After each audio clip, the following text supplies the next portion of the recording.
তো দেখো এখন 9:40 বাজে। তো এখন থেকেই ব্লগটা শুরু করছি। কী কী করলাম সকাল থেকে, কোথায় কোথায় গিয়েছিলাম, গতকালকের ব্লগ এটা।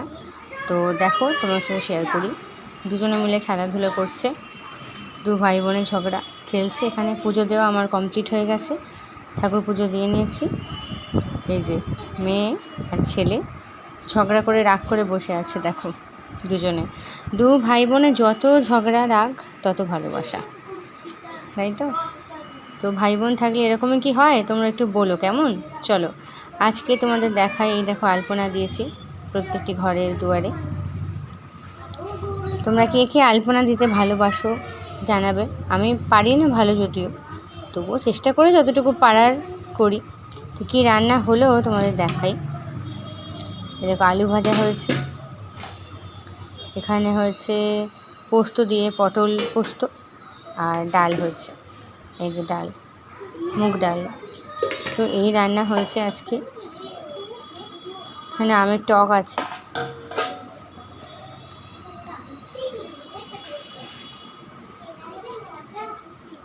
তো ও ঠাম্মা নেই, দোকানে গেছে। দেখো ওয়েদারটা কত সুন্দর, হালকা হালকা রোদ আছে, মেঘলা আছে।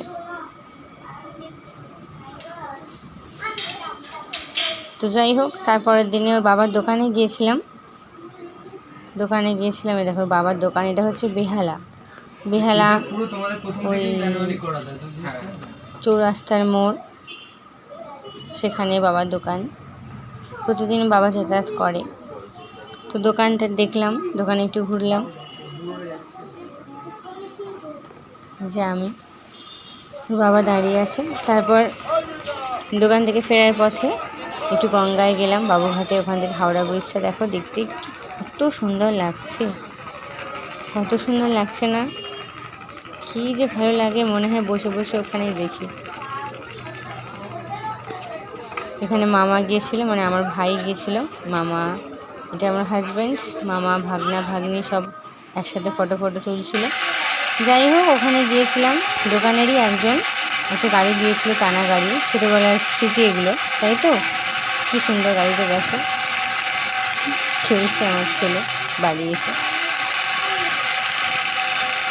এই গাড়িগুলো ছোটোবেলায় মেলায় খুব বিক্রি হতো।